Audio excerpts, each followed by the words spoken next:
ಚಾಮರಾಜನಗರದಲ್ಲಿ ಡಾಕ್ಟರ್ ಭೀಮಾರಾವ್ ಹೆಬ್ಬಾಗಿಲು ವಿವಾದಕ್ಕೆ ಸಂಬಂಧಪಟ್ಟ ಹಾಗೆ ವಿರೋಧದ ಮಧ್ಯೆ ಡಾಕ್ಟರ್ ಭೀಮಾರಾವ್ ಹೆಬ್ಬಾಗಿಲನ್ನ ಅನಾವರಣ ಮಾಡಿದ್ದಾರೆ.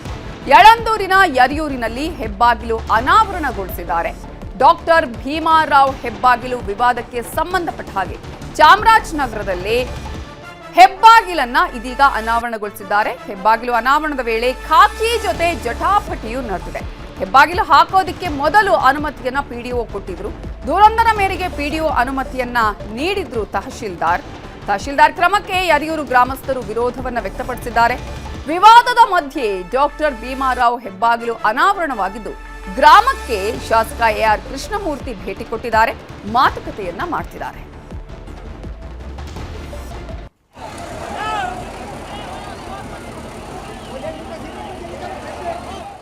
ಚಾಮರಾಜನಗರದಲ್ಲಿ ಡಾಕ್ಟರ್ ಭೀಮಾರಾವ್ ಹೆಬ್ಬಾಗಿಲು ವಿವಾದಕ್ಕೆ ಸಂಬಂಧಪಟ್ಟ ಹಾಗೆ ವಿರೋಧದ ಮಧ್ಯೆ ಡಾಕ್ಟರ್ ಭೀಮರಾವ್ ಹೆಬ್ಬಾಗಿಲು ಅನಾವರಣ ಮಾಡಿದ್ದಾರೆ. ಯಳಂದೂರಿನ ಯರಿಯೂರಲ್ಲಿ ಹೆಬ್ಬಾಗಿಲು ಅನಾವರಣಗೊಳಿಸಿದ್ದು ಈಗಾಗಲೇ ಅನುಮತಿಯನ್ನ ಕೊಟ್ಟಿದ್ರು ಪಿಡಿಒ ಹಿಂದೆ. ಆದರೆ ದೂರೊಂದರ ಮೇರೆಗೆ ಪಿಡಿಒ ಅನುಮತಿಯನ್ನ ತಹಶೀಲ್ದಾರನ್ನ ಕೊಟ್ಟಿದ್ರು. ತಹಶೀಲ್ದಾರ್ ಕ್ರಮಕ್ಕೆ ಯರಿಯೂರು ಗ್ರಾಮಸ್ಥರು ವಿರೋಧವನ್ನ ವ್ಯಕ್ತಪಡಿಸಿದ್ರು.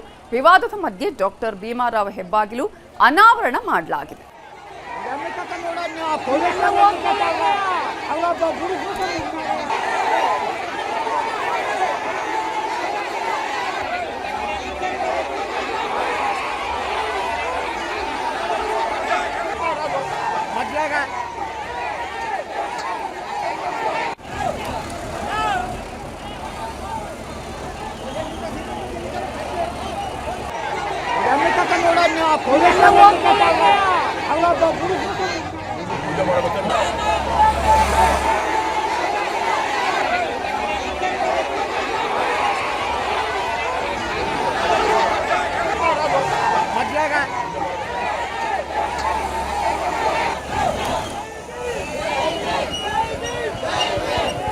ಇದೇ ವಿಚಾರಕ್ಕೆ ಸಂಬಂಧಪಟ್ಟ ಹಾಗೆ ಇನ್ನಷ್ಟು ಡೀಟೇಲ್ಸ್ ಕೊಡೋದಕ್ಕೆ ನಮ್ಮ ರಿಪೋರ್ಟರ್ ನಂದೀಶ್ ಈಗ ಫೋನ್ ಸಂಪರ್ಕದಲ್ಲಿ ಜಾಯ್ನ್ ಆಗಿದ್ದಾರೆ. ನಂದೀಶ್, ಈಗಾಗಲೇ ಈ ಒಂದು ವಿವಾದದ ಮಧ್ಯೆ ಸಾಕಷ್ಟು ರೀತಿಯಾದಂತಹ ಪ್ರತಿಭಟನೆ ಮಧ್ಯೆ ಕೂಡ ಹೆಬ್ಬಾಗಿಲನ್ನ ಅನಾವರಣಗೊಳಿಸಲಾಗಿದೆ. ಇದೀಗ ಗ್ರಾಮದಲ್ಲಿ ಯಾವ ರೀತಿಯಾದಂತಹ ವಾತಾವರಣ ಇದೆ? ಗ್ರಾಮದಲ್ಲಿ ಸದ್ಯಕ್ಕೆ ಶಾಂತಿಯುತವಾದ ವಾತಾವರಣ ಇದೆ. ಯಾಕಂದ್ರೆ ತಕ್ಷಣ ಎಆರ್ ಕೃಷ್ಣಮೂರ್ತಿ ಕೊಳ್ಳೇಗಾಲ ಶಾಸಕ ಸ್ಥಳಕ್ಕೆ ಧಾವಿಸಿ ಎರಡೂ ಕಡೆಯವ್ರನ್ನ ಒಂದು ಸಮಾಧಾನ ಪಡಿಸುವಂತ ಕೆಲಸ ಮಾಡಿದ್ದಾರೆ. ಏನು ಇಲ್ಲಿ ಪಿಡಿಒ ಒಂದು ಮಾಡೋ ಒಂದು ಎಡವಟ್ಟು ಏನಂದ್ರೆ ಅಲ್ಲಿ ರಾಷ್ಟ್ರೀಯ ಹೆದ್ದಾರಿ ಹಾದು ಹೋಗುತ್ತೆ. ಯಳಂದೂರು ತಾಲೂಕು ಯರಿಯೂರು ಗ್ರಾಮದ ನಡುವೆ ಒಂದು ರಾಷ್ಟ್ರೀಯ ಹೆದ್ದಾರಿ ಹಾದಾಗುತ್ತೆ. ಆ ರಾಷ್ಟ್ರೀಯ ಹೆದ್ದಾರಿ ಒಂದು ಮುಖ್ಯ ರಸ್ತೆ ಗ್ರಾಮಕ್ಕೆ ಆಗುತ್ತೆ. ಆ ಮುಖ್ಯ ರಸ್ತೆಯ ಮುಂಭಾಗದಲ್ಲಿ ಒಂದು ಭೀಮಾರಾವ್ ಹೆಬ್ಬಾಗಿಲು ಅಂತ ಹೇಳಿ ಒಂದು ಆರ್ಚ್ ಅನ್ನ ನಿರ್ಮಾಣ ಮಾಡೋದಕ್ಕೆ ಒಂದು ಸಮುದಾಯದವರು ಮುಂದಾಗಿದ್ದು, ಇದಕ್ಕೆ ಅಲ್ಲಿನ ಪಿಡಿಒ ಸಹ ಅನುಮತಿ ಕೊಟ್ಟಿದ್ರು. ಆದ್ರೆ ಬೇರೆ ಸಮುದಾಯದವರು ಇದಕ್ಕೆ ಅಬ್ಜೆಕ್ಷನ್ ಹಾಕಿದ್ರು. ಯಾವುದೇ ಕಾರಣಕ್ಕೂ ಬೇಡ, ಇದು ನಮ್ದು ಬೀದಿ ಇದೆ, ಹಾಗಾಗಿ ಅಲ್ಲಿ ಬೇಡ ಅಂತ ಹೇಳಿ ಇದನ್ನ ತಹಶೀಲ್ದಾರ್ಗೆ ದೂರು ಕೊಟ್ಟಿದ್ರು. ತಹಶೀಲ್ದಾರ್ ಈ ದೂರನ್ನ ಆಧರಿಸಿ ಆ ಒಂದು ಏನು ಪಿಡಿಒ ಆದೇಶ ಕೊಟ್ಟಿದ್ರು, ಒಂದು ಅನುಮತಿ ಕೊಟ್ಟಿದ್ರು, ಆ ಅನುಮತಿಯನ್ನ ರದ್ದು ಮಾಡಿದ್ರು. ಹಾಗಾಗಿ ತಹಶೀಲ್ದಾರ್ ಅವರನ್ನ ಇಂಪ್ಲಿಮೆಂಟ್ ಮಾಡೋಕ್ಕೋಸ್ಕರ ಸಾಕಷ್ಟು ಪೊಲೀಸರನ್ನು ಸಹ ನಿಯೋಜನೆ ಮಾಡಲಾಗಿತ್ತು. ಆದ್ರೆ ನಮ್ಮ ಯಾವುದೇ ಕಾರಣಕ್ಕೂ ಇಲ್ಲಿ ಭೀಮರಾವ್ ಹೆಬ್ಬಾಗಿಲನ್ನ ಹಾಕ್ಲೇಬೇಕು ಅಂತ ಹೇಳಿ ಗ್ರಾಮಸ್ಥರು ತೀರ್ಮಾನ ಮಾಡಿ ಇವತ್ತು ಗ್ರಾಮಸ್ಥರು ಅದರ ಹೆಬ್ಬಾಗಿಲನ್ನ ಅನಾವರಣ ಮಾಡಿಕೊಟ್ಟಿದ್ರು. ಈ ಸಂದರ್ಭದಲ್ಲಿ ಪೊಲೀಸರು ತಡೆಯಕ್ಕೆ ಹೋಗಿದ್ದಾರೆ. ತಡೆಯಕ್ಕೆ ಹೋದ ಸಂದರ್ಭದಲ್ಲಿ ಗ್ರಾಮಸ್ಥರು ಮತ್ತು ಪೊಲೀಸರ ನಡುವೆ ಜಟಾಪಟಿ ನಡೆದಿದೆ. ಗ್ರಾಮದ ಮಹಿಳೆಯರು ಮತ್ತು ಬೇರೆ ಬೇರೆ ಯುವಕರು ಮತ್ತು ಪುರುಷರು ಎಲ್ಲ ಸೇರಿ ಆ ಒಂದು ಪೊಲೀಸರ ವಿರೋಧವನ್ನು ಲೆಕ್ಕಿಸದೆ ಆ ಹೆಬ್ಬಾಗಿಲನ್ನ ಅನಾವರಣ ಮಾಡಿದ್ದಾರೆ.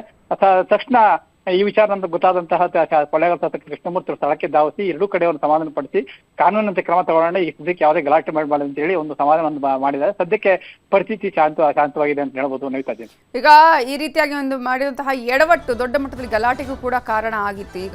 ಈಗಾಗಲೇ ಈ ವಿಚಾರದಲ್ಲಿ ಈ ಹಿಂದೆ ಅಂದ್ರೆ ಏನಾದ್ರೂ ಅಂದ್ರೆ ಮನವಿಯನ್ನ ಮಾಡ್ಕೊಂಡಿದ್ದಿತ್ತ? ಈಗ ದೂರು ಏನಾದ್ರೂ ದಾಖಲಾಗಿದೆಯಾ? ಹೇಗೆ? ಇಲ್ಲ, ಯಾವುದೇ ದೂರು ದಾಖಲಾಗಿಲ್ಲ. ಒಂದು ಅನುಮತಿಯನ್ನ ಕೇಳಿದ್ರು ಪಿಡಿಒ ಅವ್ರನ್ನ. ಅನುಮತಿ ಪಿಡಿಒ ಅದು ಸರ್ಕಾರಿ ರಸ್ತೆ ಅನ್ನೋದನ್ನ ಕಾಣದೆ ಅನುಮತಿಯನ್ನು ಕೊಟ್ಬಿಟ್ಟಿದ್ರು. ಡಾಕ್ಟರ್ ಭೀಮರಾವ್ ಹೆಬ್ಬಾಗಿಲನ್ನ ಒಂದು ಅನಾವರಣ ಮಾಡೋದಕ್ಕೆ ಅಲ್ಲಿ ಆರ್ಚನ್ನ ಹಾಕೋದಕ್ಕೆ ಅನುಮತಿಯನ್ನು ಕೊಟ್ಬಿಟ್ಟಿದ್ರು. ಆದ್ರೆ ಬೇರೆ ಸಮುದಾಯದವರು ಇದಕ್ಕೆ ಅಬ್ಜೆಕ್ಷನ್ ಮಾಡಿದ್ರು. ಅವರು ತಹಶೀಲ್ದಾರ್ಗೆ ಒಂದು ದೂರನ್ನ ಕೊಟ್ಟಿದ್ರು, ಇಲ್ಲಿ ಯಾವುದೇ ಕಾರಣಕ್ಕೂ ಬೇಡ ಇದು, ಆದ್ರೆ ನಮಗೂ ಅನುಮತಿ ಕೊಡ್ಬೇಕಾಗುತ್ತೆ ನೀವು ಅಂತೇಳಿ. ಹಾಗಾಗಿ ಇಲ್ಲಿ ಎರಡು ಸಮುದಾಯಗಳನ್ನ ಗಲಾಟೆ ಆಗ್ಬೋದು ಅನ್ನೋ ಕಾರಣಕ್ಕೆ ಏನ್ ಪಿಡಿಒ ಅನುಮತಿ ಕೊಟ್ಟಿದ್ರು ಅದನ್ನ ರದ್ದು ಮಾಡಿ ಅಲ್ಲಿ ಪೊಲೀಸರನ್ನು ಯೋಜನೆ ಮಾಡಬಹುದು. ಯಾವುದೇ ಕಾರಣಕ್ಕೂ ಇಲ್ಲಿ ಹೆಬ್ಬಾಗಿಲನ್ನ ಹಾಕೋದಕ್ಕೆ ಬೇಡ ಅಂತ ಹೇಳಿ ಒಂದು ನಯನ ಅಂತ ಒಂದು ತಹಸೀಲ್ದಾರ್ ಇದ್ದಾರೆ, ಅವರು ಒಂದು ಆದೇಶವನ್ನು ಕೊಟ್ಟಿದ್ರು. ಆ ಆದೇಶವನ್ನ ಪಾಲಿಸೋದಕ್ಕೆ ಇವತ್ತು ಪೊಲೀಸರನ್ನು ಸಹ ನಿಯೋಜಿಸಲಾಗಿತ್ತು. ಆ ಪೊಲೀಸರ ಒಂದು ವಿರೋಧದ ನಡುವೆ ಗ್ರಾಮಸ್ಥರು ಹಾಕ್ಲೇಬೇಕು. ಇದು ಮುಖ್ಯ ರಸ್ತೆ, ಸರ್ಕಾರಿ ಮುಖ್ಯ ರಸ್ತೆ, ಪಿಡಿಒ ಅವರು ಅನುಮತಿ ಕೊಟ್ಟಿದ್ದಾರೆ, ಇದು ನಮ್ಮೂರು ಅಂತ ಹೇಳಿ ಪೊಲೀಸರ ವಿರೋಧವನ್ನು ಲೆಕ್ಕಿಸದೆ ಒಂದು BR ಅಂಬೇಡ್ಕರ್ ಅವರ ಒಂದು ಹೆಬ್ಬಾಗಲೇನಿದೆ, ಆ ಒಂದು ಹೆಬ್ಬಾಗಲನ್ನ ಅಲ್ಲಿ ಇವತ್ತು ಅನಾವರಣ ಮಾಡಿದ್ದಾರೆ. ಓಕೆ, ಥ್ಯಾಂಕ್ ಯು ನಂದಿಶ್ ಡೀಟೇಲ್ಸ್ಗೆ. ನಮ್ಮ ಜೊತೆ ಇದೀಗ ಮಾತಾಡೋದಕ್ಕೆ ಯರಿಯೂರ ಅಂಬೇಡ್ಕರ್ ಸಂಘದ ಅಧ್ಯಕ್ಷರಾಗಿರುವ ಗೋಪಿ ಅವರು ಫೋನ್ ಸಂಪರ್ಕದಲ್ಲಿ ಜಾಯ್ನ್ ಆಗಿದ್ದಾರೆ. ನಮಸ್ತೆ ಗೋಪಿ ಅವರೇ. ನಮಸ್ಕಾರ ಮೇಡಮ್. ಈಗ ಒಂದಷ್ಟು ವಿವಾದ ಇತ್ತು, ಮನವಿಯನ್ನ ಫಸ್ಟ್ ಮಾಡ್ಕೊಂಡಿದ್ರಿ, ಓಕೆ ಅನ್ನುವ ಪರ್ಮಿಷನ್ ಇತ್ತು, ಆ ನಂತರ ನೋಡಿದ್ರೆ ಒಂದಷ್ಟು ಗೊಂದಲ ಎಲ್ಲ ಉಂಟಾಯ್ತು. ಈಗ ಸದ್ಯಕ್ಕೆ ಅಂದ್ರೆ ಅನಾವರಣ ಆಗಿದೆಯಾ ಹೆಬ್ಬಾಗಿಲು? ಖಂಡಿತ ಮೇಡಮ್ ಆಗಿದೆ. ಏನಾಯ್ತು ಇಷ್ಟು ಗಲಾಟೆಗೆ? ಏನ್ ಕಾರಣ ಆಯ್ತು? ಯಾರ ಎಡವಟ್ಟಾಗಿದ್ದಿಲ್ಲಿ? ಮೇಡಮ್ ಇವರು ಪಿಡಿಒ ಇದಾರಲ್ಲ ಮೇಡಮ್, ಅವರು ಇಬ್ಬರಿಗೂ ಪರ್ಮಿಷನ್ ಗ್ರಾಂಟ್ ಮಾಡೋದೇ ತಪ್ಪಾಗಿರೋದು ಮೇಡಮ್. ಫಸ್ಟ್ ದಿನದಲ್ಲಿ ನಮಗ್ ಕೊಟ್ಟಿದ್ರು, ಮತ್ತೆ ಇನ್ನೊಂದ್ ದಿನ ಆದ್ಮೇಲೆ ಅವ್ರ ಕೊಟ್ಟಿದ್ದಾರೆ ಮೇಡಮ್. ಕುರುಬ ಸಭಾಧ್ಯಕ್ಷಕ್ಕೆ ಕೊಟ್ಟಿದ್ದಾರೆ. ಆದ್ರಿಂದ ಇದು ಎಡವಟ್ಟಾಗಿರೋದು ಮೇಡಮ್. ಪೊಲೀಸ್ನವರು ಬಂದು ನಾವು ಪರ್ಮಿಷನ್ ತಕೊಂಡ್ಮೇಲೆ ನಾವು ಕೆಲಸ ಶುರು ಮಾಡಿದ್ದು, ಅದು ಕ್ಯಾನ್ಸಲ್ ಆಗಿರೋದ್ನು ನಮ್ಗೆ ಕಾಪಿ ಕೊಟ್ಟಿಲ್ಲ.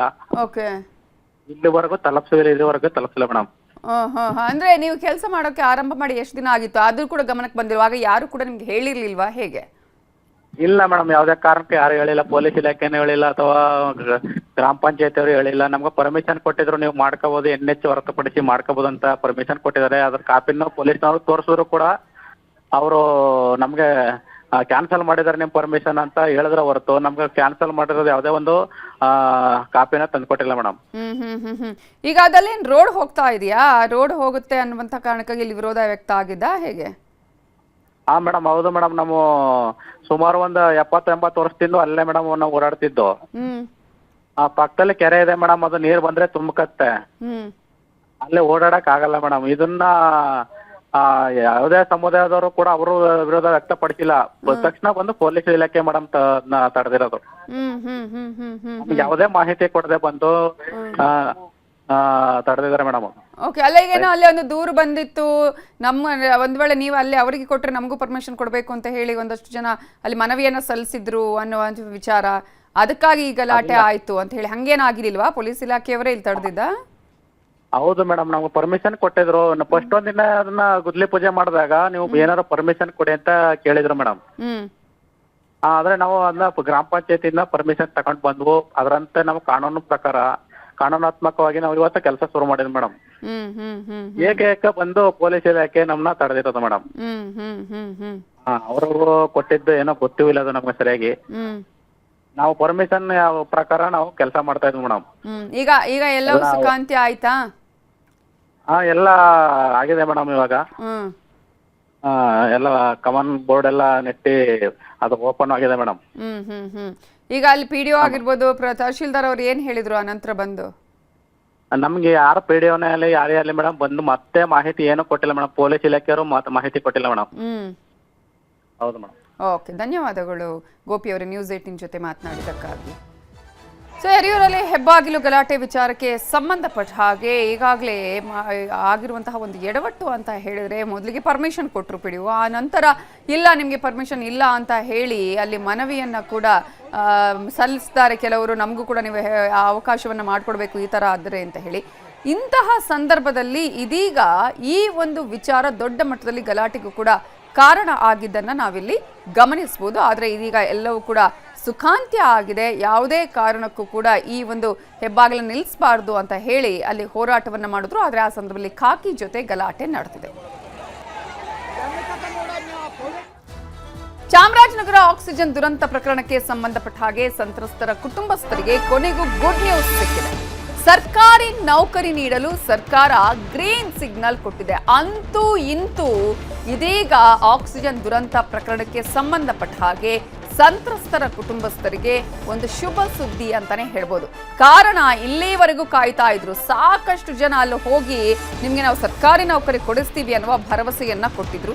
ಆದ್ರೆ ಆ ಭರವಸೆ ಇಲ್ಲಿವರೆಗೂ ಆಗಿರ್ಲಿಲ್ಲ. ಸದ್ಯಕ್ಕೆ ಇದೀಗ ಮೊದಲ ಹಂತದಲ್ಲಿ 21 ಮಂದಿಗೆ ಉದ್ಯೋಗವನ್ನ ನೀಡಲಾಗುತ್ತೆ. ಏಪ್ರಿಲ್ 21ರಂದು ಸಿಎಂರಿಂದ ನೇಮಕಾತಿ ಆದೇಶವನ್ನ ಕೂಡ ನೀಡಲಾಗುತ್ತೆ. ಸಮಾರಂಭದಲ್ಲಿ ಆದೇಶ ಪ್ರತಿಯನ್ನ ಕೊಡಲಿದ್ದಾರೆ ಸಿಎಂ ಸಿದ್ದರಾಮಯ್ಯ ಅವರು. ವಿದ್ಯಾರ್ಹತೆಯ ಆಧಾರದಲ್ಲಿ ಉದ್ಯೋಗವನ್ನ ನೀಡಲಾಗುತ್ತೆ. ಚಾಮರಾಜನಗರ ಮೆಡಿಕಲ್ ಕಾಲೇಜಿನಲ್ಲೇ ಉದ್ಯೋಗವನ್ನ ನೀಡಲಾಗುತ್ತೆ. ಸಂತ್ರಸ್ತರ ಸರ್ಕಾರಿ ನೌಕರಿ ಕನಸು ನನಸಾಗಲಿದೆ ಈ ಮೂಲಕ. 2021ರ ಮೇ 2ರಂದು ಚಾಮರಾಜನಗರ ಜಿಲ್ಲಾಸ್ಪತ್ರೆಯಲ್ಲಿ ನಡೆದಿದ್ದಂತಹ ಆಕ್ಸಿಜನ್ ದುರಂತದಲ್ಲಿ 36ಕ್ಕೂ ಹೆಚ್ಚು ಮಂದಿ ಸಾವನ್ನಪ್ಪಿದ್ರು. ಮೃತರ ಕುಟುಂಬಸ್ಥರಿಗೆ ಸರ್ಕಾರಿ ನೌಕರಿ ಕೊಡುವ ಭರವಸೆಯನ್ನ ಕಾಂಗ್ರೆಸ್ ನಾಯಕರು ಆ ಸಂದರ್ಭದಲ್ಲಿ ಕೊಟ್ಟಿದ್ರು. ಆದರೆ ಆ ಒಂದು ಭರವಸೆಯಾಗಿಯೇ ಉಳಿಯತ್ತಾ ಅನ್ನುವ ಪ್ರಶ್ನೆ ಇತ್ತು. ಕಾರಣ ಇಲ್ಲಿವರೆಗೂ ಕೂಡ ಸರ್ಕಾರಿ ನೌಕರಿ ನೀಡಿರಲಿಲ್ಲ. ಸೊ ಸರ್ಕಾರ ಕೊಟ್ಟಂತಹ ಭರವಸೆಯನ್ನ ಇದೀಗ ಈಡೇರಿಸ್ತಾ ಇದೆ. ಏಪ್ರಿಲ್ 21ರಂದು ಗುಂಡ್ಲುಪೇಟೆ ಪಟ್ಟಣದಲ್ಲಿ ಸಭೆ ನಡೆಯಲಿದೆ, ಸಮಾರಂಭ ನಡೆಯಲಿದೆ, ಆದೇಶ ಪತ್ರವನ್ನ ವಿತರಣೆ ಮಾಡಲಾಗುತ್ತೆ. ಆಕ್ಸಿಜನ್ ದುರಂತದಲ್ಲಿ ನಮ್ಮ ಮನೆಯವರು ಮೇ 3ನೇ ತಾರೀಕು ತೀರ್ಕೊಂಡ್ರು. ಆವತ್ತಿಂದ ಇವತ್ತುವರೆಗೆ ನಾವು ತುಂಬ ಕಷ್ಟಪಟ್ವಿ. ಜೀವನ ಮಾಡೋದೇ ತುಂಬ ಕಷ್ಟ ಆಯಿತು. ಅಂತ್ಯದಲ್ಲಿ ಮಕ್ಕಳು ಓದಿಸ್ಕೊಂಡು ಹೆಂಗಪ್ಪ ಅನ್ನೋಕ್ಕಾಗ್ಬಿಟ್ಟಿತ್ತು. ಆಮೇಲೆ ಭರತ್ ಜೋಡ ಯಾತ್ರೆಯಲ್ಲಿ ಕಾಂಗ್ರೆಸ್ ಅವರೇ ದುಡಿತಾ ಇದ್ರು ಸರ್. ಅವರೇ ದುಡಿದು ನಮ್ಮನ್ನೆಲ್ಲೂ ಕಳಿಸ್ತವ್ರಲ್ಲ, ಎಲ್ಲನೂ ಅವರೇ ಮಾಡ್ಕೊಂಡು ಹೋಗ್ತಾಯಿದ್ರು. ಸಡನ್ನಾಗಿ ಈ ಥರ ಆಗ್ಬಿಟ್ಟು ನಮ್ಮ ಸಂಸಾರ ಏನೋ ಒಂಥರ ಭಾಳ ಕಷ್ಟಕ್ಕೆ ಸಿಲುಕ್ಬಿಟ್ಟಿತ್ತು ಸರ್. ಇವಾಗ ಸರ್ಕಾರ ಕೆಲಸ ಕೊಟ್ಟು ನಮಗೆ ಒಂದು ಸ್ವಲ್ಪ ಭರವಸೆ ಕೊಟ್ಟಿದ್ರು. ಭರವಸೆ ಈಡೇರ್ತು ಸರ್. ಸರ್ಕಾರಿ ಕೆಲಸ ಭರವಸೆ DK ಶಿವಕುಮಾರ್, ರಾಹುಲ್ ಗಾಂಧಿ ಅವರು ಮತ್ತು ಸಿದ್ದರಾಮಯ್ಯ ಅವರು ಭರವಸೆ ಕೊಟ್ಟಿದ್ರು ಸರ್. ಇವಾಗ ನಮಗೆ ನೆರವೇರಿಸ್ಕೊಟ್ರು ಸರ್. ಅದನ್ನು ಕೆಲಸ ಕೊಟ್ಟರು ಸರ್. ಇದೇ ವಿಚಾರಕ್ಕೆ ಸಂಬಂಧಪಟ್ಟ ಇನ್ನಷ್ಟು ಡೀಟೇಲ್ಸ್ ಕೊಡೋದಕ್ಕೆ ನಮ್ಮ ರಿಪೋರ್ಟರ್ ನಂದೀಶ್ ಫೋನ್ ಸಂಪರ್ಕದಲ್ಲಿ ಜಾಯ್ನ್ ಆಗಿದ್ದಾರೆ. ನಂದೀಶ್, 2021ರಂದು ನಡೆದಂತಹ ಘಟನೆ ಈಗಾಗಲೇ ಆಗಿ 5 ವರ್ಷ ಕಳೆದಂತಹ ಸಂದರ್ಭದಲ್ಲಿ ಸದ್ಯಕ್ಕೆ ಕೊಟ್ಟಂತಹ ಭರವಸೆ ಈಗ ಈಡೇರಿಸುವಂತಹ ಸಂದರ್ಭ ಕೊನೆಗೂ ಬಂದೋಗಿದ್ದಿಗೆ ನೌಕರರು ಏನು ಹೇಳ್ತಿದ್ದಾರೆ, ಯಾವ ರೀತಿಯಾಗಿ ನೌಕರಿಯನ್ನ ನೀಡಲಾಗ್ತಾ ಇದೆ? ನವಿತಾ ಜನ್, 36 ಜನಕ್ಕೂ ಹೆಚ್ಚು ಜನ ಮೃತಪಟ್ಟಿದ್ರು ಕೊರೋನಾ ದುರಂತದಲ್ಲಿ. ಏನು ಆಕ್ಸಿಜನ್ ಕೊರತೆಯಾಗಿ ಆ ಸಂದರ್ಭದಲ್ಲಿ DK ಶಿವಕುಮಾರ್ ಅವರು KPCC ಬಂದು ತಲಾ 1 ಲಕ್ಷ ರೂಪಾಯಿಗಳನ್ನ ಸಂತ್ರಸ್ತ ಕುಟುಂಬಗಳಿಗೆ ಕೊಟ್ಟು ಎಲ್ಲ 36 ಕುಟುಂಬಗಳಿಗೂ ಒಂದೊಂದು ಸರ್ಕಾರಿ ನೌಕರಿ ಕೊಡ್ತೀವಿ ನಮ್ಮ ಸರ್ಕಾರ ಅಧಿಕಾರಕ್ಕೆ ಬಂದ್ರಿ ಅಂತೇಳಿ ಒಂದು ಭರವಸೆ ಕೊಟ್ಟಿದ್ರು. ಅದಾದ ನಂತರ ಸಿದ್ದರಾಮಯ್ಯ ಅವರು ಸಹ ಅದೇ ಒಂದು ಭರವಸೆಯನ್ನು ಕೊಟ್ಟಿದ್ರು ಚುನಾವಣಾ ಸಂದರ್ಭದಲ್ಲಿ. ಅದಾದ ನಂತರ ಒಂದು ಭಾರತ್ ಜೋಡೋ ಯಾತ್ರೆ ನಡೀತು. ಅದು ಗುಂಡ್ಲುಪೇಟೆ ಮಾರ್ಗವಾಗಿ, ಕೇರಳದಿಂದ ಬಂದಂತಹ ಗುಂಡ್ಲುಪೇಟೆ ಮಾರ್ಗವಾಗಿ ಬಂತು. ಆ ಸಂದರ್ಭದಲ್ಲೂ ಸಹ ಸಂತ್ರಸ್ತನ ಕರೆಸಿ ಸ್ವತಃ ರಾಹುಲ್ ಗಾಂಧಿ ಅವರು ಅವ್ರ ಜೊತೆ ಸಂತ್ರಸ್ತ ಒಂದು ಸಂವಾದ ಮಾಡಿ ಅವರ ಸಂಕಷ್ಟವನ್ನು ಆಲಿಸಿ, ನಿಮ್ಗೆ ಖಂಡಿತವಾಗಿಯೂ ನಮ್ಮ ಸರ್ಕಾರ ಬಂದ್ರೆ ನಿಮಗೆ ತಲಾ ಒಂದು ಸರ್ಕಾರಿ ಉದ್ಯೋಗವನ್ನು ಕೊಡ್ತೀವಿ ಒಂದು ಕುಟುಂಬಕ್ಕೆ ಅಂತೇಳಿ ಒಂದು ಭರವಸೆಯನ್ನು ಕೊಟ್ಟಿದ್ರು. ಈ ನಿಜಕ್ಕೂ ಈಗ ಆ ಭರವಸೆ ಈಡೇರಿದೆ. ಈ 36 ಜನ ಪೈಕಿ ತಾಂತ್ರಿಕ ಕಾರಣಗಳಿಂದ ಕೆಲವರಿಗೆ ಕೊಟ್ಟುಕೊಂಡಿದೆ. ಮೊದಲನೇ ಹಂತದಲ್ಲಿ 21 ಜನಕ್ಕೆ ಒಂದು ಸರ್ಕಾರಿ ನೌಕರನ್ನು ಕೊಡಲಾಗಿದೆ. ಕೆಲವರಿಗೆ ಅವರ ವಿದ್ಯಾರ್ಹತೆಗೆ ಅನುಗುಣ D ಗ್ರೂಪ್ ನೌಕರಿ ಇರ್ಬೋದು, ದ್ವಿತೀಯ ದರ್ಜೆ ಅಥವಾ ಪ್ರಥಮ ದರ್ಜೆ ಗುಮಾಸ್ತ ಹುದ್ದೆ ಇರ್ಬೋದು. ಈ ತರದ ಹುದ್ದೆಗಳನ್ನ 21 ಜನಕ್ಕೆ ಕೊಡೋದಕ್ಕೆ ತೀರ್ಮಾನ ಮಾಡಿದೆ. ಕಳೆದ ಸೆಪ್ಟೆಂಬರ್ನಲ್ಲೇ ಒಂದು ಸಚಿವ ಸಂಪುಟದಲ್ಲಿ ಒಂದು ತೀರ್ಮಾನ ಆಗಿತ್ತು. ಈಗ ಅಂತಿಮವಾಗಿ ಎಲ್ರಿಗೂ ನೇಮಕಾತಿ ಪತ್ರ ಸಿದ್ಧ ಆಗಿದ್ದು, ಏನು ಮಂಗಳವಾರ ಗುಂಡ್ಲುಪೇಟೆ ತಾಲೂಕಿಗೆ ಸಿದ್ದರಾಮಯ್ಯ ಅವರು ಬರ್ತಾ ಇದ್ದಾರೆ ಮತ್ತು ಉಪಮುಖ್ಯಮಂತ್ರಿ DK ಶಿವಕುಮಾರ್ ಬರ್ತಿದ್ದಾರೆ. ಆ ಒಂದು ಸಮಾರಂಭ ಒಂದು ಸಮಾರಂಭ ಇದೆ. ಅಲ್ಲಿ ಒಂದು ಕೆರೆಯನ್ನು ತುಂಬಿಸುವಂತಹ ಒಂದು ಯೋಜನೆಗೆ ಶಂಕುಸ್ಥಾಪನೆ ನೆರವೇರಿಸ್ತಾರೆ.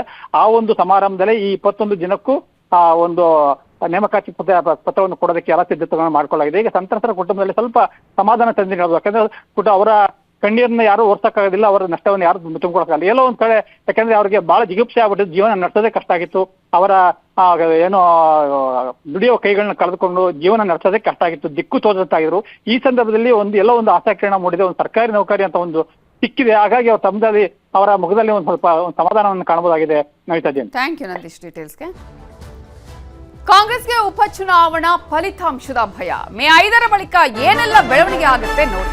ದೆಹಲಿಯಲ್ಲಿ ಹೊಸ ಬಾಂಬ್ ಸಿಡಿಸಿದ್ದಾರೆ ಕೇಂದ್ರ ಸಚಿವರಾಗಿರುವ ಕುಮಾರಸ್ವಾಮಿ ಅವರು. ಈಗಾಗಲೇ ಮೇ 5ರ ಫಲಿತಾಂಶದ ಬಗ್ಗೆ ಕಾಂಗ್ರೆಸ್ಗೆ ಸಾಕಷ್ಟು ಭಯ ಇದೆ. ಈ ಒಂದು ಉಪಚುನಾವಣಾ ಫಲಿತಾಂಶ ಅನೌನ್ಸ್ ಆದ್ಮೇಲೆ ಏನೆಲ್ಲ ಬೆಳವಣಿಗೆ ಆಗತ್ತೆ ನೋಡಿ ಅಂತ ಹೇಳಿ ಕುಮಾರಸ್ವಾಮಿ ಬಾಂಬ್ ಸಿಡಿಸಿದ್ದಾರೆ. ಕಾಂಗ್ರೆಸ್ ನಾಯಕರ ವಿರುದ್ಧ ಕುಮಾರಸ್ವಾಮಿ ಕಿಡಿಕಾರಿದ್ದಾರೆ. ಅಲ್ಪಸಂಖ್ಯಾತ ಸಮುದಾಯವನ್ನ ರಕ್ಷಣೆ ಮಾಡೋರು ಯಾಕೆ ಒಂದು ಕಮ್ಯುನಿಟಿ ಮೇಲೆ ಗದಾಪ್ರಹಾರ ಮಾಡ್ತಿದ್ದಾರೆ ಅನ್ನುವ ಪ್ರಶ್ನೆಯನ್ನ ಕೇಳಿದ್ದಾರೆ ಕೇಂದ್ರ ಸಚಿವರಾಗಿರುವ ಕುಮಾರಸ್ವಾಮಿ. ಸಾಧ್ಯವೇ ಇಲ್ಲ. ಏನೇನು ಡೆವಲಪ್ಮೆಂಟ್ ಆಗುತ್ತೆ ನೋಡೋಣ. ಯಾಕೆಂದ್ರೆ ಇಲ್ಲೇನು ಹೇಳ್ತಾರೆ ಕಾಂಗ್ರೆಸ್ ಅಧ್ಯಕ್ಷರು, ನನಗೇನು ಸಂಬಂಧ ಇಲ್ಲ, ನಾನು ಯಾರ ಮೇಲೂ ಆ್ಯಕ್ಷನ್ ತಗೊಳ್ಳಿ ಅಂತ ಹೇಳಿರಲಿಲ್ಲ, ನನಗೂ ಜಮೀರ್ ಅವ್ರಿಗೂ ಏನು ಡಿಫ್ರೆನ್ಸ್ ಇಲ್ಲ.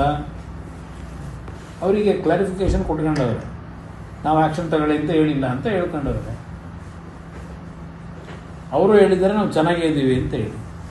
ಕೆಲವು ನಾಯಕರು JDS ಕಡೆ ಮುಖ ಮಾಡಿದ್ದಾರೆ. ಕೆಲವರು ನಾನು ಯಾರ ಸಂಪರ್ಕದಲ್ಲಿ ನನ್ನ ಜೊತೆ ಅಂತೂ ಯಾರು ಸಂಪರ್ಕದಲ್ಲೂ ಇಲ್ಲ, ಚರ್ಚೆನೂ ಮಾಡಿಲ್ಲ. ಯಾಕೆಂದ್ರೆ ನನ್ನ ಗಮನಕ್ಕೆ ಬರದೆ ಏನೂ ಆಗ್ಲಿಕ್ಕೆ ಸಾಧ್ಯವೇ ಇಲ್ಲ. ಅದರಿಂದ ಇವತ್ತು ಈ ಸುದ್ದಿಗಳು ಗಾಳಿ ಸುದ್ದಿಗಳಿದೆ. 5ನೇ ತಾರೀಕು ನಂತರ ಏನೇನು ಡೆವಲಪ್ಮೆಂಟ್ ಆಗುತ್ತೆ ಅದು ನೋಡೋಣಂತೆ ರಾಜಕೀಯವಾಗಿ.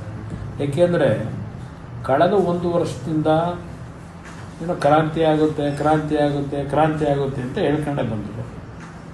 ಈಗ ನೀವು ಹೇಳೋ ಪ್ರಕಾರ ಈಗೇನೋ ಈ ಡೆವಲಪ್ಮೆಂಟ್ ಏನಿದೆ, ಈ ಕ್ರಾಂತಿಗೆ ಏನಾದರೂ ಬೇಸ್ ಆಗುತ್ತಾ ನೋಡೋಣ, ಕಾದು ನೋಡೋಣ. ಬರೋದಕ್ಕಿಂತ ಮುಂಚೆನೆ ಯಾಕೆ ಅನುಮಾನ ಶುರುವಾಯ್ತು ಇವರಿಗೆ? ಯಾತಕ್ಕೆ ಡೆವಲಪ್ಮೆಂಟ್ ಪ್ರಾರಂಭ ಮಾಡ್ಕೊಂಡು ಕೂತವ್ರೆ? ಅವರು ಒಂದು ಮೈನಾರಿಟಿ ಕಮ್ಯುನಿಟಿನ ನಾವು ರಕ್ಷಣೆ ಮಾಡ್ತಕ್ಕಂಥವ್ರು, ನಾವೇ ಪೇಟೆಂಟ್ ತಗೊಂಡಿದ್ದೀವಿ ಅಂತಕ್ಕಂಥ ಹೇಳ್ತಾ ಇದ್ದವರು ಇವತ್ತು ಅಲ್ಲಿ ಗೊಂದಲ ಯಾಕೆ ಸೃಷ್ಟಿ ಮಾಡ್ಕೊಂಡ್ರು ಕಾಂಗ್ರೆಸ್ನವರು? ಅದು ಒಂದು ಪರ್ಟಿಕ್ಯುಲರ್ ಕಮ್ಯುನಿಟಿ ಮೇಲೆನೆ ಯಾತಿಗೆ ಗದ ಪ್ರಾರಂಭ ಮಾಡ್ಕೊಂಡು ಬಿಟ್ಟವ್ರೆ. ಕಾಂಗ್ರೆಸ್ನ ಅಲ್ಪಸಂಖ್ಯಾತರನ್ನ ಜೆಡಿಎಸ್ ಸೆಳೆಯುವ ಚರ್ಚೆಯ ವಿಚಾರಕ್ಕೆ ಸಂಬಂಧಪಟ್ಟ ಹಾಗೆ ಊಹಾಪೋಹಗಳಿಗೆ ತೆರೆ ಎಳೆದಿದ್ದಾರೆ ಎಚ್.ಡಿ. ಕುಮಾರಸ್ವಾಮಿ. ಅಸಮಾಧಾನಿತ ಅಲ್ಪಸಂಖ್ಯಾತರನ್ನ ಸೆಳೆಯುವಂತಹ ಪ್ರಯತ್ನ ಇಲ್ಲ ಅಂತ ಇದೇ ಸಂದರ್ಭದಲ್ಲಿ ಕುಮಾರಸ್ವಾಮಿ ಹೇಳಿದ್ದಾರೆ. ಈಗಾಗಲೇ ಅಲ್ಪಸಂಖ್ಯಾತರನ್ನ ಜೆಡಿಎಸ್ ಸೆಳೆಯುವ ಚರ್ಚೆ ಜೋರಾಗಿ ನಡೀತಾ ಇದೆ. ಕಾಂಗ್ರೆಸ್ನಲ್ಲಿರುವವರನ್ನ ಮಾಡಿದ ತಪ್ಪನ್ನ ಮತ್ತೆ ಮತ್ತೆ ಮಾಡೋ ಅವಶ್ಯಕತೆ ಇಲ್ಲ. ಅಲ್ಲಿನ ಅಸಮಾಧಾನವನ್ನ ದುರುಪಯೋಗ ಪಡಿಸಿಕೊಳ್ಳಲ್ಲ. ನಮ್ಮ ಪಕ್ಷದಲ್ಲಿ ನಮ್ಮದೇ ಆದಂತಹ ಕೆಲ ತೀರ್ಮಾನಗಳನ್ನ ಮಾಡಬೇಕು. ಹಾಗೆ ಇದರ ದುರುಪಯೋಗ ನಾವು ಮಾಡ್ಕೊಳ್ಳಲ್ಲ. ಈ ಹಿಂದೆ ನಮಗೆ ತುಂಬಾ ಅನುಭವ ಆಗಿದೆ. ಬೆಂದ ಮನೆಯಲ್ಲಿ ಗಳಾಯಿ ಹುರಿದ್ರು ಅನ್ನೋ ಹಾಗೆ ಆ ವಿಷಯಕ್ಕೆ ಕೈ ಹಾಕೋದಿಕ್ಕೆ ಹೋಗೋದಿಲ್ಲ ಅಂತ ಹೇಳಿ ಕುಮಾರಸ್ವಾಮಿ ಹೇಳಿಕೆಯನ್ನ ಕೊಟ್ಟಿದ್ದಾರೆ. ನಮ್ಮ ಪಕ್ಷದಲ್ಲಿ ನಮ್ಮದೇ ಆದಂಥ ಕೆಲವು ತೀರ್ಮಾನಗಳು ಮಾಡಬೇಕಾಗುತ್ತೆ. ನಾವು ಯಾವುದೋ ಒಂದು ಸ್ಥಳೀಯ ಸಾಂದರ್ಭಿಕವಾಗೋ ಇಲ್ಲ ಏನೋ ಒಂದು ಅನುಕೂಲ ತಾತ್ಕಾಲಿಕವಾಗಿ ದೊರಕಿಸ್ಕೋಬೇಕು ಅಂತ ಹೇಳಿ ಮತ್ತೆ ಪದೇ ಪದೇ ಮಾಡಿದ ತಪ್ಪುಗಳನ್ನು ಮಾಡ್ತಕ್ಕಂಥದ್ದು ಅವಶ್ಯಕತೆ ಇಲ್ಲ ನಮ್ಮ ಪಕ್ಷದಲ್ಲಿ. ಇದರ ಹಿಂದೆ ಎಲ್ಲ ಅದರ ಅನುಭವಗಳಾಗಿದೆ. ಅದರಿಂದ ಇಂಥ ಸಂದರ್ಭಗಳನ್ನು ದುರುಪಯೋಗ ಪಡಿಸ್ಕೊಳ್ಳೋದು ಅಂತಿರೋ ಇಲ್ಲ ಬೆಂದ ಮನೆಯಲ್ಲಿ ಗಳ ಹಿಡಿದ್ರು ಅನ್ನಾಗಿ ಏನೋ ಸಿಗ್ತದೆ ಅಂತ ಹೇಳಿ ಮಾಡಬೇಕು ಅನ್ನೋದು, ನಾನಂತೂ ಆ ವಿಷಯದ ಹಿಂದಿನ ಅನುಭವಗಳಿಂದ ಅದು ಕೈ ಹಾಕ್ಲಿ. ಮೈಸೂರು ಜಿಲ್ಲಾ ಉಸ್ತುವಾರಿ ಸಚಿವರ ಕ್ಷೇತ್ರದಲ್ಲಿ ಇದೆಂತಹ ದುಸ್ಥಿತಿ? ಐತಿಹಾಸಿಕ ತಲಕಾಡಿನ ಅಭಿವೃದ್ಧಿ ವಿಷಯದಲ್ಲಿ ಯಾಕಿಷ್ಟು ನಿರ್ಲಕ್ಷ್ಯ? ಪಟ್ಟಣ ಪಂಚಾಯಿತಿ ಆದರೂ ತಲಕಾಡಿನ ಹಣೆ ಬರಹ ಮಾತ್ರ ಇನ್ನೂ ಬದಲಾಗಿಲ್ಲ. ತಲಕಾಡು ಪಟ್ಟಣ ಪಂಚಾಯಿತಿಗೆ ಅಧಿಕಾರಿಗಳ ಬರ. ಹೆಸರಿಗಷ್ಟೇ ಮೇಲ್ದರ್ಜೆ, ಕೆಲಸ ಮಾತ್ರ 0. ಪಟ್ಟಣ ಪಂಚಾಯಿತಿ ಘೋಷಣೆ ಬಳಿಕ ಅಭಿವೃದ್ಧಿ ಅನ್ನೋದು ಹಳ್ಳ ಹಿಡಿದಿದೆ. ಖಾಯಂ ಅಧಿಕಾರಿಗಳನ್ನ ನೇಮಿಸುವಲ್ಲಿ ಸರ್ಕಾರ ನಿರ್ಲಕ್ಷ್ಯವನ್ನ ತೋರಿದೆ. ಟಿ ನರಸೀಪುರ ಪುರಸಭೆ ಅಧಿಕಾರಿಗೆ ಹೆಚ್ಚುವರಿ ಜವಾಬ್ದಾರಿಯನ್ನ ನೀಡಲಾಗಿದ್ದು, ಖಾಯಂ ಅಧಿಕಾರಿಗಳ ನಿಯೋಜನೆ ಮಾಡುವಂತೆ ಸ್ಥಳೀಯರು ಆಗ್ರಹವನ್ನ ಮಾಡಿದ್ದಾರೆ. ಅಧಿಕಾರಿಗಳಿಲ್ಲದೆ ಸಮಸ್ಯೆ ಆಲಿಸುವವರೇ ಇಲ್ಲ. ಗ್ರಾಮ ಪಂಚಾಯಿತಿಯಿಂದ ಪಟ್ಟಣ ಪಂಚಾಯಿತಿ ತಲಕಾಡಿಗೆ 15 ದಿನಕ್ಕೊಮ್ಮೆ ತಲಕಾಡು ಕಡೆ ಬಂದು ಹೋಗ್ತಾರೆ ಒಬ್ಬ ಪ್ರಭಾರ ಅಧಿಕಾರಿ. 15 ದಿನಕ್ಕೊಮ್ಮೆ ಇವರು ದರ್ಶನ ನೀಡ್ತಾರೆ. ಈ ಪ್ರಭಾರ ಅಧಿಕಾರಿಗಳು ಸಾರ್ವಜನಿಕರು ಸಮಸ್ಯೆಗಳ ಬಗ್ಗೆ ದೂರು ಕೊಟ್ಟರು, ವಾರಗಳೇ ಕಳೆದ್ರು ಕಣ್ಣೆತ್ತಿಯೂ ನೋಡಲ್ಲ ಅಧಿಕಾರಿಗಳು. ನಮಗೆ ಹಳೆಯ ಗ್ರಾಮ ಪಂಚಾಯಿತಿಯೇ ವಾಸಿಯಾಗಿತ್ತು ಅನ್ನುವ ಮಟ್ಟಕ್ಕೆ ಸ್ಥಳೀಯರು ಬೇಸತ್ತು ಹೋಗಿದ್ದಾರೆ. ಜನನ ಮರಣ ಪ್ರಮಾಣ ಪತ್ರಕ್ಕೂ ತಿಂಗಳಗಟ್ಟಲೆ ಕಾಯಬೇಕಾದ ಸ್ಥಿತಿ. ಸ್ವಚ್ಛತೆ, ನೀರಿನ ಸಮಸ್ಯೆ ಬಗ್ಗೆ ಯಾರಿಗೆ ಹೇಳಬೇಕು ತಿಳಿತಿಲ್ಲ. ಏನಾದರೂ ಖಾಯಂ ಅಧಿಕಾರಿಗಳನ್ನ ನಿಯೋಜನೆ ಮಾಡುವಂತೆ ಸ್ಥಳೀಯರು ಆಗ್ರಹವನ್ನ ಮಾಡಿದ್ದಾರೆ. ಗ್ರಾಮ ಪಂಚಾಯತಿಯಿಂದ ಪಟ್ಟಣ ಪಂಚಾಯತಿಯಾಗಿ ಅಪ್ಗ್ರೇಡ್ ಆಗಿ ಇನ್ಚಾರ್ಜ್ ತಗೊಂಡು ಒಂದೂವರೆ ತಿಂಗಳು ಮೇಲಾಗೈತೆ. ಯಾರೋ ಚೀಫ್ ಆಫೀಸರ್ ಅಂದ್ಬಿಟ್ಟು ನರಸೀಪುರ ಪುರಸಭೆ ಆಫೀಸರ್ ತಗೊಂಡಿದ್ದಾರೆ. ಅವ್ರು ತಗೊಂಡಾದ್ಮೇಲಿಂದ ಇಲ್ಲಿ ಅಧಿಕಾರಿಗಳು ಒಬ್ರು ಇಲ್ಲ. ಅವರು 15 ದಿನಕ್ಕೋ 20 ದಿನಕ್ಕೋ ಒಂದ್ಸಲ ಬರ್ತಾರೆ, ಹೋಯ್ತಾ ಇದಾರೆ. ಫೋನ್ ಮಾಡಿದಾಗ ನಾನು ಏನಿದು ಸಮಸ್ಯೆನ ಬಗೆಹರಿಸ್ತೀನಿ ಅಂತಾರೆ. ಆದ್ರೆ ಇಲ್ಲಿ ತಲಕಾಡಲ್ಲಿ ಏನಿದೆ, ಕುಡಿಯೋ ನೀರದ್ದಾಗಲಿ ಬೀದಿ ದೀಪಗಳದಾಗಲಿ ಎಲ್ಲ ಟೆಂಡರ್ ಕ್ಲೋಸ್ ಆಗಿದೆ. ಅದನ್ನ ಹೊಸದಾಗಿ ಟೆಂಡರ್ ಮಾಡಿಲ್ಲ, ಅದ್ರ ನಿರ್ವಹಣೆ ಕೂಡ ಯಾರು ಮಾಡ್ತಾ ಇಲ್ಲ. ಕೇಳಿದ್ರೆ ನಾನು ಮಾಡಿಸ್ತೀನಿ ಅಂತಾರೆ. ಮತ್ತೆ ಈಗ ಲೀಕೇಜ್ಗಳಾಗಿದೆ, ತುಂಬಾ ಲೀಕೇಜ್ ಆಗಿ ನೀರೆಲ್ಲ ಸುರಿತೈತೆ. ಫೋನ್ ಮಾಡಿ ಹೇಳಿದ್ರೆ ಬೆಳಿಗ್ಗೆ ಮಾಡಿಸ್ಕೊಡ್ತೀನಿ, ಸಂಜೆ ಮಾಡಿಸ್ಕೊಡ್ತೀನಿ ಅಂತ ಹೇಳಿ 15 ದಿನ ಆಯ್ತು. ಅದು ಏನೋ ಮೋಟರ್ ಓಡಿ ನಿಂತೋದ್ಮೇಲೆ ಮತ್ತೆ ನೀರು ರಿಟರ್ನ್ 3 ನೀರು ಅದ್ರೊಳಗೆ ರಿಟರ್ನ್ ಹೋಗ್ತಾ ಐತೆ. ಎಷ್ಟು ಹೇಳಿದ್ರು ಅದ್ರ ಬಗ್ಗೆ ಜವಾಬ್ದಾರಿ ತಗೋತಾ ಇಲ್ಲ. ಗ್ರಾಮ ಪಂಚಾಯತಿಲಿ ಏನು ಸುಮಾರು ಅರ್ಜಿಗಳೈತೆ, ಅದು ಅಳತೆ ಆಗಿರ್ಬೋದು, ಮತ್ತೆ ಡೆತ್ ಸರ್ಟಿಫಿಕೇಟ್ ಆಗಿರ್ಬೋದು, ಮತ್ತೆ ಇನ್ನಿತರ ಕೆಲಸ ಕಾರ್ಯಗಳಿಗೆ ಜನರು ಏನೋ ದೂರದಿಂದ ನೀಡಿದ್ದಾರೆ. ಈಗ ಹಾಗಾಗಿ ಅಲ್ಲೂ ಕೂಡ ಈಗ ಅರ್ಜಿಗಳು ಕೂಡ ವಿಲೇವಾರಿ ಯಾವುದೂ ಮಾಡಿಲ್ಲ. ಹಾಗಾಗಿ ಇಲ್ಲಿ ನಾವು ಚೀಫ್ ಆಫೀಸರ್ಗೆ ಫೋನ್ ಮಾಡಿದಂಥ ಸಂದರ್ಭದಲ್ಲೂ ಕೂಡ ಅವರು ಕೂಡ ಸ್ಪಂದನೆ ಮಾಡೋಂಥ ಕೆಲಸಗಳನ್ನ ಮಾಡ್ತಾ ಇಲ್ಲ. ಜೊತೆಗೆ ಹೆಚ್ಚಾಗಿ ಇಲ್ಲಿ ಏನಪ್ಪ ಅಂತಂದರೆ ನಮ್ಮ ಇಲ್ಲಿ ಗ್ರಾಮ ಪಂಚಾಯತಿಲಿ ಯಾವುದೇ ಥರದ ಸ್ಟಾಫ್ಗಳು ಇನ್ನೂ ಬಂದಿಲ್ಲ. ಹಾಗಾಗಿ ಇಲ್ಲಿ ಸಾರ್ವಜನಿಕರಿಗೆ ತುಂಬ ತೊಂದರೆ ಆಯ್ತದೆ. ಮಾನ್ಯ ಜಿಲ್ಲಾಧಿಕಾರಿಗಳು ಇದ್ರ ಬಗ್ಗೆ ಗಮನ ಹರಿಸಿ ಇಲ್ಲಿಗೆ ಯಾರಾದರೂ ಕಾಯಂ ಚೀಫ್ ಆಫೀಸರ್ನ ಹಾಕಿ ಜನಸಾಮಾನ್ಯರಿಗೆ ಅನುಕೂಲ ಆಗೋ ರೀತಿಯಲ್ಲಿ ಕೆಲಸ ಕಾರ್ಯಗಳನ್ನ ಮಾಡಬೇಕು ಅಂತೇಳಿ ನಾನು ಮನವಿ ಮಾಡ್ತೀನಿ. ಇದೇ ವಿಚಾರಕ್ಕೆ ಸಂಬಂಧಪಟ್ಟ ಹಾಗೆ ಇನ್ನಷ್ಟು ಡೀಟೇಲ್ಸ್ ಕೊಡೋದಕ್ಕೆ ನಮ್ಮ ರಿಪೋರ್ಟರ್ ಆನಂದ್ ಈಗ ಫೋನ್ ಸಂಪರ್ಕದಲ್ಲಿ ಜಾಯ್ನ್ ಆಗಿದ್ದಾರೆ.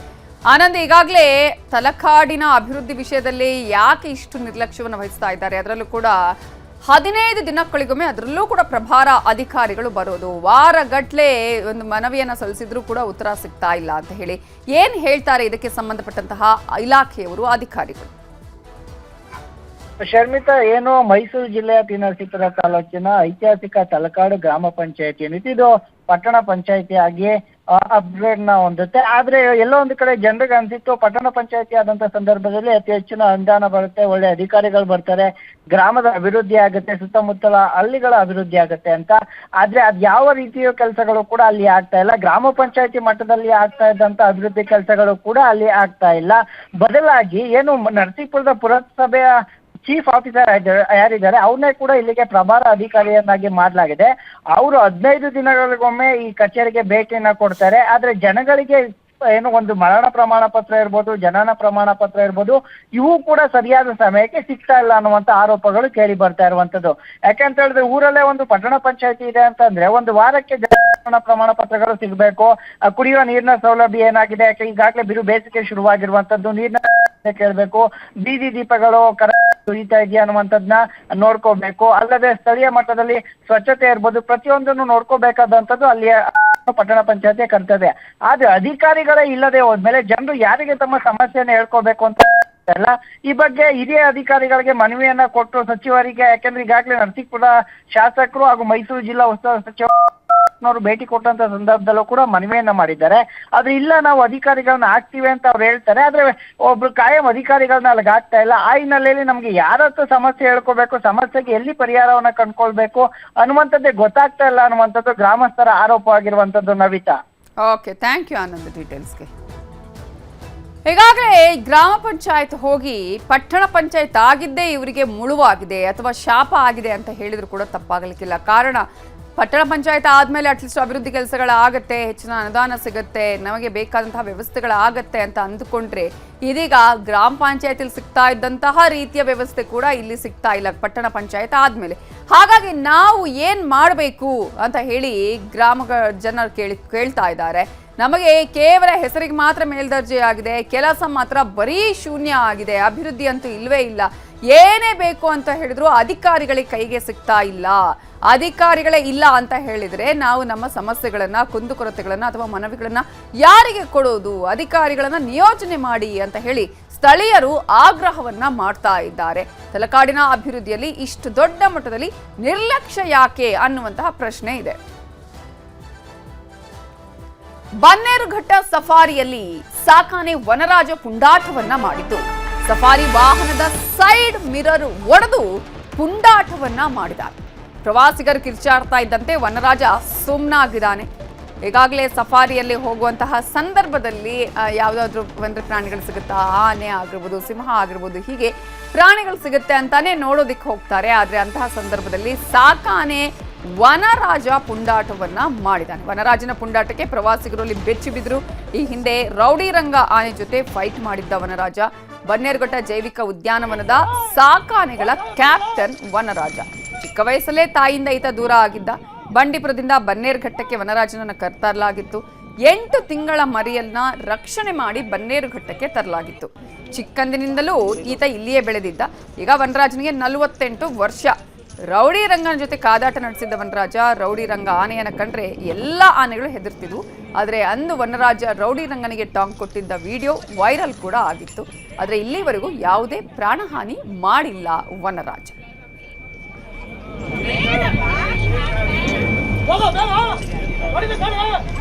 ನೋಡಿ